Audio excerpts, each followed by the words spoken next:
Hello ಗೆಳೆಯರೇ, ನಮ್ಮ ಲಾಯಕ್ಸ್ ಪ್ರಸ್ತುತಪಡಿಸುತ್ತಿರುವ ಕನ್ನಡದಲ್ಲಿ ದ ಹಿಂದೂ ವಿಶ್ಲೇಷಣೆಗೆ ಸ್ವಾಗತ. ಇವತ್ತು ನಾವು ನವೆಂಬರ್ 25, 2021 ಹಿಂದೂ ವಿಶ್ಲೇಷಣೆಯನ್ನು ನೋಡಲಿದ್ದೇವೆ.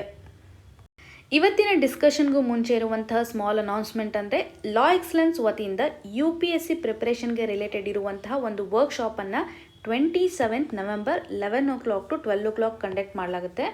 ಈ ಒಂದು ಸೆಷನಲ್ಲಿ ನಿಮ್ಮ ಸ್ಟ್ರಾಟಜಿ ಯಾವ ರೀತಿಯಾಗಿರಬೇಕು ಅನ್ನೋದ್ರ ಬಗ್ಗೆ ಕಂಪ್ಲೀಟ್ ಮಾಹಿತಿಯನ್ನು ಕೊಡಲಾಗುತ್ತೆ.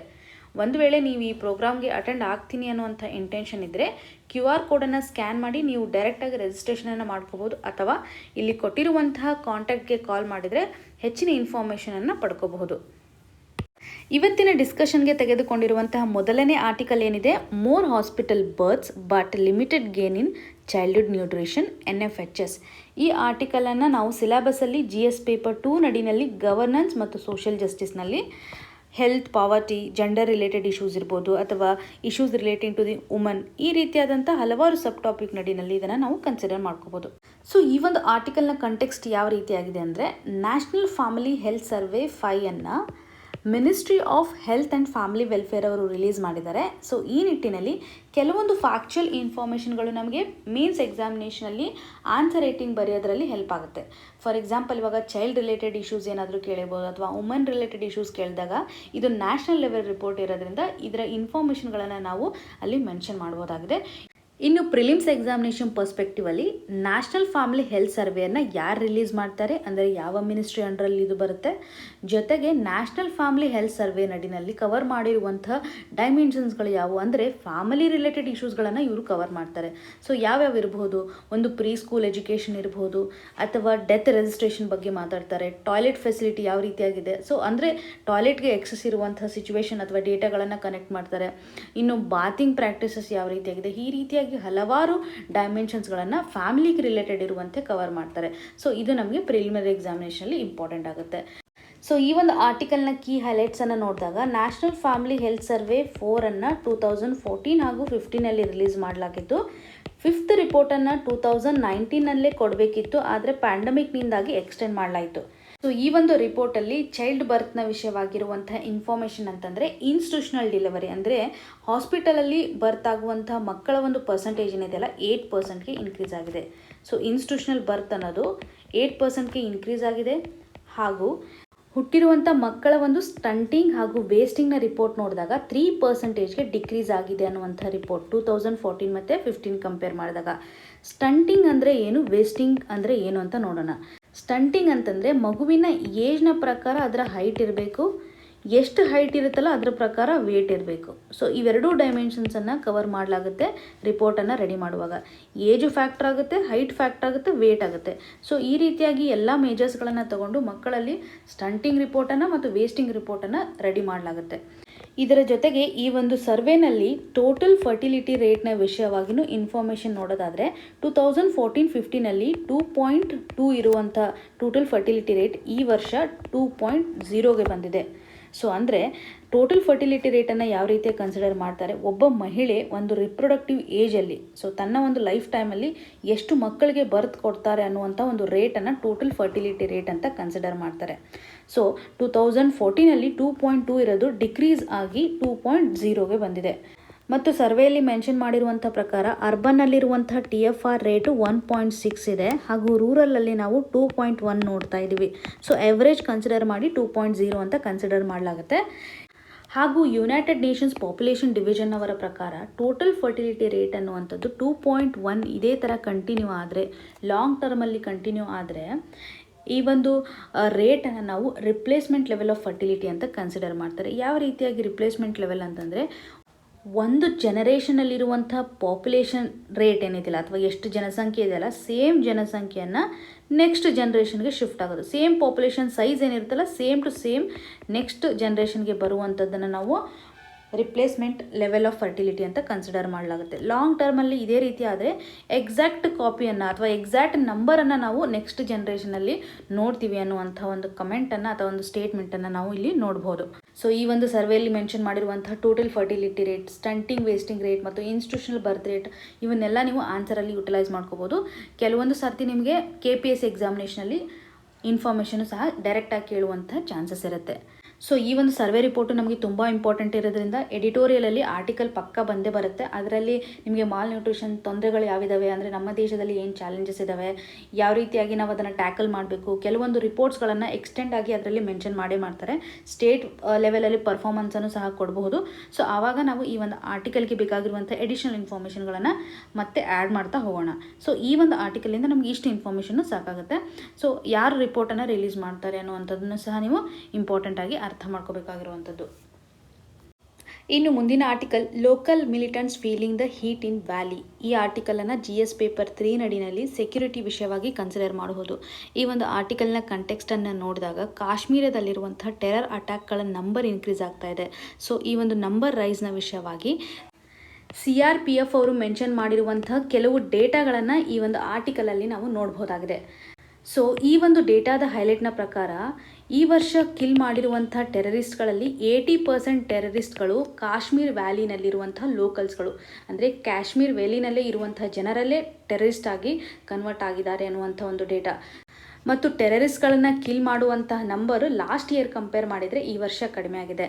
ಕಳೆದ ವರ್ಷ 2020ನಲ್ಲಿ 195 ಇರುವಂಥದ್ದು ಈ ವರ್ಷ ಕೇವಲ 148 ನಂಬರ್ಗೆ ಇಳಿದಿದೆ ಅನ್ನುವಂತಹ ಡೇಟಾವನ್ನು ನೋಡ್ಬೋದು. ಇನ್ನು ಆ್ಯಕ್ಟಿವ್ ಟೆರರಿಸ್ಟ್ಗಳು ಎಷ್ಟಿದ್ದಾರೆ ಅಂದರೆ 199 ಇದ್ದಾರೆ. ಇದರಲ್ಲಿ 110 ಇರೋರೆ ಲೋಕಲ್ಸ್ ಇದ್ದಾರೆ, ಇನ್ನು 89 ಏನಿದಾರಲ್ಲ ಅವರು ಫಾರಿನರ್ಸ್ ಅಂತ ಹೇಳಲಾಗಿದೆ. ಸೊ ಈ ಒಂದು ಕಂಪ್ಲೀಟ್ ಡೇಟಾನ ಪ್ರಕಾರ ಈ ಟೆರರಿಸ್ಟ್ಗಳನ್ನು ರಿಕ್ರೂಟ್ ಮಾಡ್ಕೊಳ್ಳುವಂಥ ಒಂದು ಏಜೆನ್ಸಿ ಅಂತಂದರೆ TRF ಅಂತಂದರೆ ದ ರೆಸಿಸ್ಟೆನ್ಸ್ ಫ್ರಂಟ್ ಅನ್ನುವಂಥದ್ದು. ಸೊ ಈ ಒಂದು ವರ್ಷದಲ್ಲಿ ಅತಿ ಹೆಚ್ಚಾದಂಥ ಟೆರರನ್ನು ರಿಕ್ರೂಟ್ ಮಾಡ್ಕೊಂಡಿರುವಂಥ ಒಂದು ಏಜೆನ್ಸಿ ಅಂತ ಹೇಳಲಾಗುತ್ತೆ. ಹೆಚ್ಚಾಗಿ 97 ಮೆಂಬರ್ಸ್ ಅಂತ ಇವರು ಮೆನ್ಷನ್ ಮಾಡಲಾಗಿದೆ. ಇನ್ನು ಪೊಲೀಸ್ ಡಿಪಾರ್ಟ್ಮೆಂಟ್ ಅವರ ಕಮೆಂಟ್ನ ಪ್ರಕಾರ ಕಾಶ್ಮೀರ ವ್ಯಾಲಿಯಲ್ಲಿ ಜನಸಾಮಾನ್ಯರ ಮೇಲೆ ಆಗಿರುವಂತಹ ಅಟ್ಯಾಕ್ ಇರ್ಬೋದು ಅಥವಾ ಅವರ ಒಂದು ಹತ್ಯೆಗೆ ಮೇನ್ ಕಾರಣ TRF ರಿಕ್ರೂಟ್ ಮಾಡಿರುವಂಥ ಟೆರರಿಸ್ಟು. ಸೊ ಈ ನಿಟ್ಟಿನಲ್ಲಿ ಎಕ್ಸಾಮಿನೇಷನ್ ಪರ್ಸ್ಪೆಕ್ಟಿವಲ್ಲಿ TRFನ ವಿಷಯವಾಗಿ ಇದು ಒಂದು ಟೆರರನ್ನು ರಿಕ್ರೂಟ್ ಮಾಡ್ಕೊಳ್ಳುವಂತಹ ಏಜೆನ್ಸಿ ಅಥವಾ ಆರ್ಗನೈಸೇಷನ್ ಅನ್ನೋದು ನಿಮಗೆ ಗೊತ್ತಿರಬೇಕಾಗುತ್ತೆ. ಪ್ರಿಲಿಮ್ಸಲ್ಲಿ ನಿಮಗೆ ಹೆಲ್ಪ್ ಆಗುತ್ತೆ. ಇನ್ನು ಮುಂದಿನ article, will you ban convicts from poll, Supreme Court asks government. ಈ ಒಂದು ಆರ್ಟಿಕಲನ್ನು ನಾವು ಸಿಲೆಬಸ್ಸಲ್ಲಿ GS ಪೇಪರ್ 2 ನಡಿನಲ್ಲಿ governance, government policies and intervention ಸೆಕ್ಷನಲ್ಲಿ ಕನ್ಸಿಡರ್ ಮಾಡ್ಬೋದು. ಸೊ ಈ ಒಂದು ಆರ್ಟಿಕಲ್ನ ಕಂಟೆಕ್ಸ್ಟ್ ಯಾವ ರೀತಿಯಾಗಿದೆ ಅಂತಂದರೆ, ಸುಪ್ರೀಂ ಕೋರ್ಟ್ ಅವರು ಸೆಂಟ್ರಲ್ ಗವರ್ಮೆಂಟ್ ಅಥವಾ ಗವರ್ಮೆಂಟ್ ಆಫ್ ಇಂಡಿಯಾ ಅವ್ರಿಗೆ ಎಲೆಕ್ಷನಲ್ಲಿ ಇರುವಂತಹ ಒಂದು ಪ್ರೊಸೀಜರ್ನ ವಿಷಯವಾಗಿ ಕ್ವಶನ್ ಮಾರ್ಕನ್ನು ಹಾಕ್ತಾ ಇದೆ ಅಥವಾ ಡೈರೆಕ್ಷನನ್ನು ಕೊಡ್ತಾ ಇದೆ. ಸೊ ಸುಪ್ರೀಂ ಕೋರ್ಟ್ ಅವರು ಎಲೆಕ್ಷನ್ನಲ್ಲಿರುವಂತಹ ಯಾವ ಪ್ರೊವಿಷನ್ನ ವಿಷಯವಾಗಿ ಇವತ್ತು ಅವರು ಡಿಸ್ಕಸ್ ಮಾಡ್ತಾ ಇದ್ದಾರೆ ಅಥವಾ ಕ್ವಶನ್ ಮಾರ್ಕ್ ಹಾಕ್ತಾ ಇದ್ದಾರೆ ಅಂತಂದರೆ, ಅಫೆನ್ಸಿಗೆ ಒಳಗಾಗಿರುವಂಥ ವ್ಯಕ್ತಿ ಅಥವಾ ಶಿಕ್ಷೆ ಒಳಗಾಗಿರುವಂಥ ವ್ಯಕ್ತಿ ಇವತ್ತು ಎಲೆಕ್ಷನಲ್ಲಿ ಕಂಟೆಕ್ಸ್ಟ್ ಮಾಡಬಹುದಾ ಅನ್ನುವಂಥ ಒಂದು ಪ್ರವಿಧಾನ. ಸೊ ಎಲೆಕ್ಷನಲ್ಲಿ ಅವರು ಕಂಟೆಕ್ಸ್ಟ್ ಮಾಡುವಂಥದ್ದಿಲ್ಲ, ಲೈಫ್ ಟೈಮ್ ಅವ್ರಿಗೆ ಬ್ಯಾನನ್ನು ಮಾಡಬೇಕು ಅಂತ ಸುಪ್ರೀಂ ಕೋರ್ಟ್ ಹೇಳ್ತಾ ಇದೆ. ಸೊ ಇವತ್ತು ಯಾವುದೇ MP ಇರ್ಬೋದು ಅಥವಾ MLA ಇರ್ಬೋದು, ಎಲೆಕ್ಷನ್ ಪ್ರೊಸೀಜರ್ ನಡಿನಲ್ಲಿ ಡಿಸ್ಕ್ವಾಲಿಫೈ ಆದರೆ ಅವರು ಮತ್ತೆ ಕಂಟೆಕ್ಸ್ಟ್ ಮಾಡುವಂತಿಲ್ಲ, ಲೈಫ್ ಲಾಂಗ್ ಆಗಿ ನಾವು ಅವ್ರನ್ನ ಬ್ಯಾನ್ ಮಾಡಬೇಕು ಅನ್ನುವಂಥದ್ದು. ಸೊ ಈ ನಿಟ್ಟಿನಲ್ಲಿ ನಾವು ಸ್ಟ್ಯಾಟಿಕ್ ಪೋರ್ಷನ್ಸ್ಗೆ ಯಾವ ರೀತಿಯಾಗಿ ಕನೆಕ್ಟ್ ಮಾಡಬೇಕಂದ್ರೆ, ಇಲ್ಲಿ ನಮಗೆ ರಿಪ್ರೆಸೆಂಟೇಷನ್ ಆಫ್ ಪೀಪಲ್ ಆ್ಯಕ್ಟ್ 1951ನಲ್ಲಿರುವಂತಹ ಪ್ರವಿಧಾನಗಳು ಅಥವಾ ಪ್ರೊವಿಷನ್ಸ್ಗಳು ನಾವು ರೀಕಾಲ್ ಮಾಡಬೇಕಾಗುತ್ತೆ. So representation of people act 1951ನಲ್ಲಿರುವಂಥ ಇಂಪಾರ್ಟೆಂಟ್ ಪ್ರೊವಿಷನ್ಸ್ಗಳಂದರೆ, ಇವತ್ತು ಎಲೆಕ್ಷನ್ ಮತ್ತು ಬೈ ಎಲೆಕ್ಷನ್ ಕಂಡಕ್ಟ್ ಆಗಬೇಕಂದ್ರೆ ಈ ಒಂದು ಆ್ಯಕ್ಟ್ನಿಂದನೇ ಅಥವಾ ಈ ಆ್ಯಕ್ಟಲ್ಲಿರುವ ಪ್ರೊವಿಷನಿಂದ ಕಂಡಕ್ಟ್ ಆಗುತ್ತೆ. ಜೊತೆಗೆ ಪೊಲಿಟಿಕಲ್ ಪಾರ್ಟೀಸ್ಗಳ ರಿಜಿಸ್ಟ್ರೇಷನು ಸಹ ಈ ಒಂದು ಆ್ಯಕ್ಟ್ ನಡಿನಲ್ಲಿ ನಾವು ನೋಡ್ತೇವೆ. ಎಲೆಕ್ಷನ್ಗೆ ಸಂಬಂಧಪಟ್ಟಂಥ ಏನೇ ಡಿಸ್ಪ್ಯೂಟ್ಸ್ ಇದ್ದರೂ ಸಹ ಇವತ್ತೊಬ್ಬ MLA ಮತ್ತು MPಗಳನ್ನು ಡಿಸ್ಕ್ವಾಲಿಫೈ ಮಾಡ್ತಾರಂದ್ರೂ ಈ ಒಂದು ಆ್ಯಕ್ಟ್ ನಡಿನಲ್ಲೇ ಮಾಡಲಾಗುತ್ತೆ. ಸೊ ಈ ನಿಟ್ಟಿನಲ್ಲಿ ನಮಗೆ ಎಕ್ಸಾಮಿನೇಷನ್ ಪರ್ಸ್ಪೆಕ್ಟಿವಲ್ಲಿ ಈ ಒಂದು ಆ್ಯಕ್ಟಿಂದ ಮತ್ತು ಈ ಆರ್ಟಿಕಲ್ಗೆ ಕನೆಕ್ಟ್ ಆಗಿ ಬೇಕಾಗಿರೋದು disqualification of MPs and MLAs under representation of people act 1951. So ಈ ಒಂದು ಪ್ರವಿಧಾನದ ಪ್ರಕಾರ ಸೆಕ್ಷನ್ 8 ಕ್ಲಾಸ್ 3 ನಡಿನಲ್ಲಿ ಯಾವುದೇ MP ಇರ್ಬೋದು ಅಥವಾ MLA ಇರ್ಬೋದು, ಇವರು ಶಿಕ್ಷೆಗೆ ಗುರಿಯಾಗಿದ್ದಾರೆ, ಇವರನ್ನು ಡಿಸ್ಕ್ವಾಲಿಫೈಡ್ ಮಾಡಲಾಗುತ್ತೆ. ಯಾವಾಗ ಅವರು ಮತ್ತೆ ಕಂಟೆಕ್ಸ್ಟ್ ಮಾಡ್ಬೋದು ಅಂತಂದರೆ, ಒಂದು ವೇಳೆ ಅವರಿಗೆ 2 ವರ್ಷ ಜೈಲಾಗಿದೆ ಅಂದ್ಕೊಳ್ಳಿ, 2 ವರ್ಷ ಇರ್ಬೋದು ಅಥವಾ 2ಕ್ಕಿಂತ ಹೆಚ್ಚು ವರ್ಷ ಜೈಲಾಗಿದೆ ಅಂತ ಅಂದ್ಕೊಳ್ಳಿ. ಯಾವಾಗ ರಿಲೀಸ್ ಮಾಡ್ತಾರಲ್ಲ, ರಿಲೀಸ್ ಆಗಿದ ನೆಕ್ಸ್ಟ್ 6 ಇಯರ್ಸ್ ಕನ್ಸಿಡರ್ ಮಾಡಿದ ಮೇಲೆ ಅವರು ಮತ್ತೆ ಪುನಃ ಕಂಟೆಕ್ಸ್ಟ್ ಮಾಡ್ಬೋದು. ಸೊ ಮತ್ತೆ ಅವರು ಕ್ವಾಲಿಫೈ ಆಗ್ತಾರೆ 6 ವರ್ಷ ಆದಮೇಲೆ, ರಿಲೀಸ್ ಆದ ಡೇಟಿಂದ ಕನ್ಸಿಡರ್ ಮಾಡ್ತಾರೆ. ಸೊ ಈ ಒಂದು ಪ್ರವಿಧಾನವನ್ನೇ ಇವತ್ತು ತೆಗೆದು ಹಾಕಬೇಕು ಅಂತ ಸುಪ್ರೀಂ ಕೋರ್ಟ್ ಅವರು ಡೈರೆಕ್ಷನನ್ನು ಕೊಡ್ತಾ ಇದ್ದಾರೆ. ಈ ಒಂದು ಪ್ರವಿಧಾನದಲ್ಲೇ ಒಂದು ವೇಳೆ ಶಿಕ್ಷೆ ಒಳಗಾಗಿರುವಂಥ MLA MPs ಅವರು ಬೇಲ್ಗೆ ಅಪ್ಲೈ ಮಾಡಿದ್ರು ಅಂದ್ಕೊಳ್ಳಿ, ಆವಾಗ ಒಂದು ವೇಳೆ ಅದು ಬೇಲ್ ಅಪ್ರೂವಲ್ ಸಿಕ್ಕಿಲ್ಲ ಅಂತಂದಾಗ ಅವರು ಕಂಟೆಕ್ಸ್ಟ್ ಮಾಡೋದಕ್ಕೆ ಡಿಸ್ಕ್ವಾಲಿಫೈ ಆಗಿರ್ತಾರೆ. ಸೊ ಯಾವಾಗ ರಿಲೀಸ್ ಆಗ್ತಾರಲ್ಲ, ರಿಲೀಸ್ ಆದಮೇಲೆ 6 ಇಯರ್ಸ್ ಗ್ಯಾಪ್ ಆದಮೇಲೆ ಅವ್ರು ಮಾಡುವಂಥದ್ದು. ಸೊ ಸುಪ್ರೀಂ ಕೋರ್ಟ್ ಕೊಟ್ಟಿರುವಂತಹ ಈ ಒಂದು ಸಜೆಷನನ್ನು ಸರ್ಕಾರ ಯಾವ ರೀತಿಯಾಗಿ ತೊಗೊಳುತ್ತೆ ಅನ್ನೋದನ್ನು ನಾವು ಕಾದು ನೋಡಬೇಕಾಗುತ್ತೆ. ನಮಗೆ examination perspectively representation of people act 1951 is very important. ಇದು ಮೇನ್ಸ್ ಟಾಪಿಕ್ಕು ಹಾಗೂ ಪ್ರಿಲಿಮ್ಸಲ್ಲಿನೂ ಕ್ವಶನನ್ನು ಎಕ್ಸ್ಪೆಕ್ಟ್ ಮಾಡಬಹುದಾಗಿದೆ. ಸೊ ನಾವೆಲ್ಲ ಡಿಸ್ಕಸ್ ಮಾಡಿರೋ ಪ್ರಕಾರ ಇವತ್ತು ಡಿಸ್ಕ್ವಾಲಿಫೈಡ್ ಆಗಿರುವಂಥ ವ್ಯಕ್ತಿ ಎಲೆಕ್ಷನಲ್ಲಿ ಕಂಟೆಕ್ಸ್ಟ್ ಯಾವ ರೀತಿಯಾಗಿ ಮಾಡ್ಬೋದು ಅಂತ. ನಿಮಗೊಂದು ಕ್ವಶನ್ ಏನಂತಂದರೆ, ಇವತ್ತು ಶಿಕ್ಷೆಗೆ ಗುರಿಯಾದ ಒಬ್ಬ ವ್ಯಕ್ತಿ ಅಥವಾ ಜೈಲಲ್ಲಿರುವಂತಹ ಒಬ್ಬ ವ್ಯಕ್ತಿ ಎಲೆಕ್ಷನಲ್ಲಿ ವೋಟ್ ಮಾಡಬಹುದಾ, ಯಾವ ಒಂದು ಪ್ರೊವಿಷನಲ್ಲಿ ನಾವು ಅದನ್ನು ನೋಡ್ತೀವಿ ಅನ್ನೋದನ್ನು ಕಮೆಂಟ್ ಸೆಕ್ಷನಲ್ಲಿ ಮೆನ್ಷನ್ ಮಾಡಿ. ಇನ್ನು ಮುಂದಿನ article, India first responder in Indian Ocean region. ಈ ಆರ್ಟಿಕಲನ್ನು GS ಪೇಪರ್ 2 ನಡಿನಲ್ಲಿ ಇಂಟರ್ನ್ಯಾಷನಲ್ ರಿಲೇಷನ್ ಹಾಗೂ GS ಪೇಪರ್ 3 ನಡಿನಲ್ಲಿ ಸೆಕ್ಯೂರಿಟಿ ವಿಷಯವಾಗೂ ಸಹ ನಾವು ಇದನ್ನು ಕನೆಕ್ಟ್ ಮಾಡ್ಕೋಬೋದು.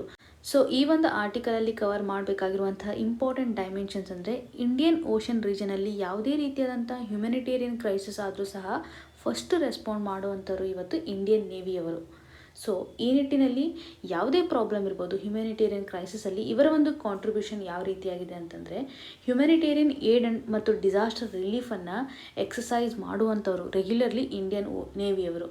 ಸೊ ಇದರಿಂದಾಗಿ ಬೇರೆ ದೇಶಗಳ ಅಥವಾ ನೇಬರಿಂಗ್ ಕಂಟ್ರಿ ಜೊತೆ ಇರುವಂತಹ ಕೋಆಪರೇಷನ್ ಮತ್ತು ಕೋಆರ್ಡಿನೇಷನನ್ನು ಸ್ಟ್ರಾಂಗ್ ಮಾಡೋದ್ರ ಜೊತೆಗೆ ಹ್ಯುಮ್ಯಾನಿಟೇರಿಯನ್ ಏಡ್ ಆ್ಯಂಡ್ ಡಿಸಾಸ್ಟರ್ ರಿಲೀಫ್ಗೆ ಸಂಬಂಧಪಟ್ಟಂತಹ ಬಿಲ್ಡಿಂಗ್ ಕೆಪಾಸಿಟೀಸನ್ನು ಇನ್ಕ್ರೀಸ್ ಮಾಡ್ತಾ ಇದ್ದಾರೆ, ಎಕ್ಸ್ಪರ್ಟೀಸನ್ನು ಶೇರ್ ಮಾಡ್ತಾ ಇದ್ದಾರೆ. ಇದನ್ನು ಫೋಕಸ್ ಮಾಡುವಂತಹ ಕೆಲಸ ಇಂಡಿಯನ್ ನೇವಿಯವರು ಮಾಡ್ತಾ ಇದ್ದಾರೆ.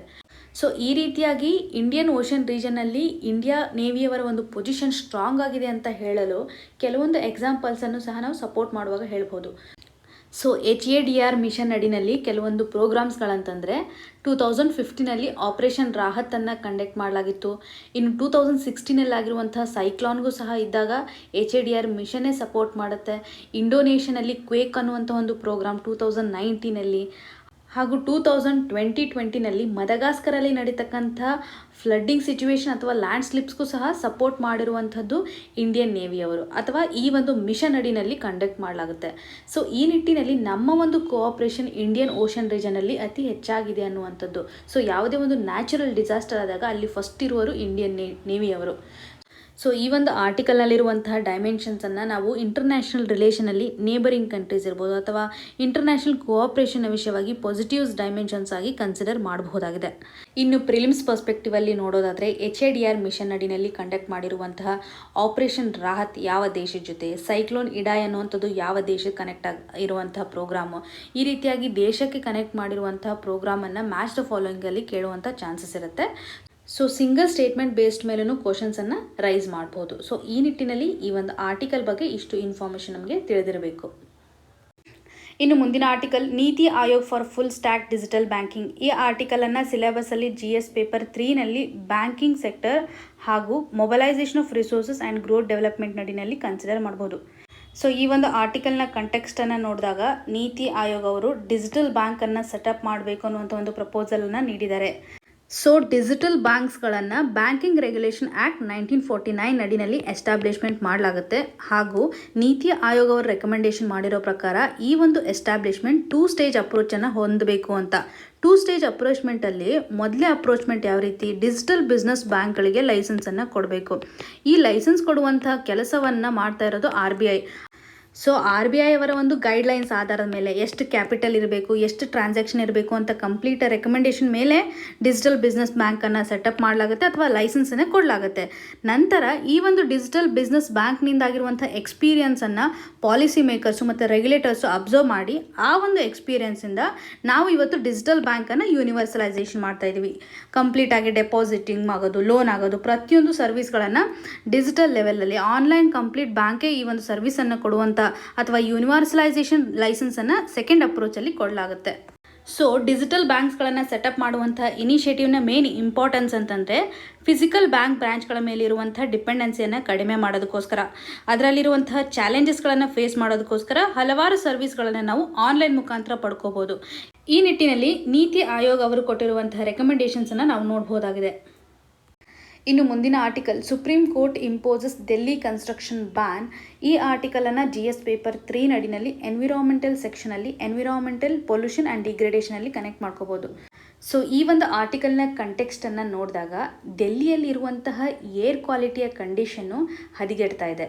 ಸೊ ಈ ನಿಟ್ಟಿನಲ್ಲಿ ಸುಪ್ರೀಂ ಕೋರ್ಟ್ ಅವರು ಮಾಡಿರುವಂಥ ಒಂದು ಡೈರೆಕ್ಷನ್ನ ಪ್ರಕಾರ ಡೆಲ್ಲಿ ರೀಜನ್ನಲ್ಲಿರುವಂತಹ ಎಲ್ಲ ಕನ್ಸ್ಟ್ರಕ್ಷನ್ ಆ್ಯಕ್ಟಿವಿಟೀಸ್ಗಳನ್ನು ಬ್ಯಾನ್ ಮಾಡ್ತಾ ಇದ್ದಾರೆ. ಇದರಿಂದ ಅಲ್ಲಿ ಏರ್ ಕ್ವಾಲಿಟಿಗೆ ನಾರ್ಮಲ್ ಆಗಿ ತರಬಹುದು. ಜೊತೆಗೆ ಸ್ಟೇಟ್ ಗೌರ್ಮೆಂಟರಿಗೆ ಕೊಟ್ಟಿರುವಂತಹ ಸಜೆಷನ್ನ ಪ್ರಕಾರ ಯಾರ್ಯಾರು ಕನ್ಸ್ಟ್ರಕ್ಷನ್ ಆ್ಯಕ್ಟಿವಿಟೀಸ್ನಲ್ಲಿ ಇನ್ವಾಲ್ವ್ ಆಗಿದ್ದಾರಲ್ಲ ಅವರ ಒಂದು ಲಾಸನ್ನು ಸಹ ಸ್ಟೇಟ್ ಗೌರ್ಮೆಂಟ್ ಕೊಡಬೇಕು ಅನ್ನುವಂಥದ್ದು. ಸೊ ಈ ಒಂದು ಆರ್ಟಿಕಲಲ್ಲಿರುವಂತಹ ಹೈಲೈಟ್ಸ್ನ ಪ್ರಕಾರ ಡೆಲ್ಲಿಯಲ್ಲಿ ಇರುವಂತಹ ಏರ್ ಕ್ವಾಲಿಟಿಯನ್ನು ಮ್ಯಾನೇಜ್ಮೆಂಟ್ ಮಾಡೋದಕ್ಕೋಸ್ಕರ ಅಲ್ಲಿ ಒಂದು ಕಮಿಷನನ್ನು ಸೈಂಟಿಫಿಕ್ ಲೆವೆಲಲ್ಲಿ ಸ್ಟಡಿ ಮಾಡೋದಕ್ಕೋಸ್ಕರ ಮೊದಲು ಯಾವ ರೀತಿಯಾದಂತಹ ಏರ್ ಕಂಡೀಷನ್ ಇತ್ತು, ಇವಾಗ ಯಾವ ರೀತಿಯಾದಂತಹ ಚೇಂಜಸ್ಗಳು ಆಗಿದೆ ಅನ್ನೋದನ್ನು ನೋಡೋದಕ್ಕೋಸ್ಕರ, ಮತ್ತು ಇಲ್ಲಿ ಎಲ್ಲ ಕನ್ಸ್ಟ್ರಕ್ಷನ್ ಆ್ಯಕ್ಟಿವಿಟೀಸ್ಗಳನ್ನು ಬ್ಯಾನ್ ಮಾಡಿಲ್ಲ. ನಾನ್ ಕನ್ಸ್ಟ್ರಕ್ಷನ್ ಆ್ಯಕ್ಟಿವಿಟೀಸ್ ಅಂತಂದರೆ ಕೆಲವೊಂದು ವರ್ಕ್ಗಳಿಂದ ಪೊಲ್ಯೂಷನ್ ಆಗಲ್ಲ. ಫಾರ್ ಎಕ್ಸಾಂಪಲ್ ಇವಾಗ ಎಲೆಕ್ಟ್ರಿಕಲ್ ವರ್ಕ್ ಇರ್ಬೋದು ಅಥವಾ ಕಾರ್ಪೆಂಟರಿ ವರ್ಕ್ ಏನಾದರೂ ಮನೆಯಲ್ಲಿ ಮಾಡ್ತಾ ಇದ್ದರೆ ಅದು ನಾನ್ ಪೊಲ್ಯೂಟಿಂಗ್ ಆ್ಯಕ್ಟಿವಿಟಿ ಅಂತ ಕನ್ಸಿಡರ್ ಮಾಡ್ತಾರೆ. ಈ ರೀತಿಯಾದಂಥ ಕನ್ಸ್ಟ್ರಕ್ಷನ್ ವರ್ಕ್ಗಳನ್ನು ಅಲೌ ಮಾಡಲಾಗುತ್ತೆ. ಸೊ ಕಂಪ್ಲೀಟ್ ಆಗಿರುವಂಥ ಒಂದು ಸಜೆಷನ್ನ ಪ್ರಕಾರ ಡೆಲ್ಲಿ ರೀಜನ್ನಲ್ಲಿ ಪೊಲ್ಯೂಷನನ್ನು ಕಂಟ್ರೋಲಿಗೆ ತರೋದಕ್ಕೋಸ್ಕರ ನಾವು ಕನ್ಸ್ಟ್ರಕ್ಷನ್ ಆ್ಯಕ್ಟಿವಿಟೀಸನ್ನು ಬ್ಯಾನ್ ಮಾಡ್ತಾ ಇದ್ದೀವಿ. ಆದರೆ ಅಲ್ಲಿರುವಂತಹ ಲೇಬರ್ಸ್ಗೆ ಲಾಸನ್ನು ಯಾವ ರೀತಿಯಾಗಿ ಸ್ಟೇಟ್ ಗೌರ್ಮೆಂಟು ಸರಿದೂಗಿಸ್ಕೋಬೇಕಂತಂದರೆ ಲೇಬರ್ ಸೆಸ್ ಹಾಕೋದ್ರ ಮೂಲಕ. ಇದರಿಂದ ಲೇಬರ್ಸ್ಗೂ ಸಹ ಹೆಲ್ಪ್ ಆಗುತ್ತೆ ಮತ್ತು ಸ್ಟೇಟ್ ಗೌರ್ಮೆಂಟ್ ಬಜೆಟ್ಗೂ ಸಹ ಅಷ್ಟೊಂದು ತೊಂದರೆ ಆಗಲ್ಲ. ಸೊ ಮಿನಿಮಮ್ ವೇಜ್ ಆ್ಯಕ್ಟ್ ನಡಿನಲ್ಲಿ ಒಬ್ಬ ಎಂಪ್ಲಾಯಿಗೆ ಮಿನಿಮಮ್ ವೇಜ್ ಸಿಗಬೇಕು ಅನ್ನುವಂಥ ಒಂದು ಆಬ್ಜೆಕ್ಟಿವನ್ನು ಲೇಬರ್ ಸೆಸ್ ಹಾಕೋದ್ರ ಮೂಲಕ ರೀಚ್ ಮಾಡಬಹುದಾಗಿದೆ. ಯಾವ ರೀತಿಯಾದಂಥ ಇನಿಷಿಯೇಟಿವ್ಸನ್ನು ಸರ್ಕಾರ ಇವತ್ತು ಪೊಲ್ಯೂಷನನ್ನು ಕಂಟ್ರೋಲ್ ಮಾಡೋದಕ್ಕೋಸ್ಕರ ತಗೋತಾ ಇದೆ ಅನ್ನುವಂಥ ಒಂದು ಡೈಮೆನ್ಷನ್ ನಮಗೆ ಎಕ್ಸಾಮಿನೇಷನ್ ಪರ್ಸ್ಪೆಕ್ಟಿವಲ್ಲಿ ಇಂಪಾರ್ಟೆಂಟು. ಸೊ ನಿಮಗೊಂದು ಕ್ವಶನ್ ಅಂತಂದರೆ ಲೇಬರ್ ಸೆಸ್ ಅಂತ ನಾವು ಮಾತಾಡ್ತಾ ಇದ್ದೀವಲ್ಲ, ಸೆಸ್ ಅಂದರೆ ಏನು ಅನ್ನೋದನ್ನು ಕಮೆಂಟ್ ಸೆಕ್ಷನಲ್ಲಿ ಮೆನ್ಷನ್ ಮಾಡಬೇಕು. ನಿಮಗೆ ಕ್ಲಿಯರಾಗಿ ಗೊತ್ತಿರಬೇಕು ಸರ್ಚಾರ್ಜು ಮತ್ತು ಸೆಸ್ನ ಡಿಫ್ರೆನ್ಸ್ ಏನಿದೆ ಅಂತ. ಸೊ ನೀವು ಕಮೆಂಟ್ ಸೆಕ್ಷನಲ್ಲಿ ಮೆನ್ಷನ್ ಮಾಡಬೇಕಾಗಿರುವಂಥ ಸ್ಟೇಟ್ಮೆಂಟ್ ಅಂದರೆ ಸೆಸ್ನ ವಿಷಯವಾಗಿ, ಸೆಸ್ ಅಂದರೆ ಏನು ಅಂತ ಪ್ರಾಪರಾಗಿ ಮೆನ್ಷನ್ ಮಾಡಿ. ಇನ್ನು ಕೊನೆಯದಾಗಿ ಪಾರ್ಲಿಮೆಂಟರಿ ಮೆಂಬರ್ಸ್ ಡಿಸ್ಕ್ವಾಲಿಫಿಕೇಷನ್ಗೆ ರಿಲೇಟೆಡ್ ಇರುವಂಥ ಪ್ರೀವಿಯಸ್ ಇಯರಲ್ಲಿ ಕೇಳಿರುವಂಥ ಕ್ವಶನನ್ನು ಕೊಡಲಾಗಿದೆ. ಸೊ ಇದಕ್ಕೆ ಸರಿಯಾದ ಉತ್ತರವನ್ನು ನೀವು ಕಮೆಂಟ್ ಸೆಕ್ಷನಲ್ಲಿ ಮೆನ್ಷನ್ ಮಾಡಿ. ಇವತ್ತು ಡಿಸ್ಕಸ್ ಮಾಡಿರುವಂಥ ಎಲ್ಲ ಆರ್ಟಿಕಲ್ಗಳು ನಿಮಗೆ ನೀಟಾಗಿ ಅರ್ಥ ಆಗಿದೆ ಅಂತ ಭಾವಿಸ್ತಾ ಇದ್ದೀನಿ. All the very best. ಧನ್ಯವಾದಗಳು.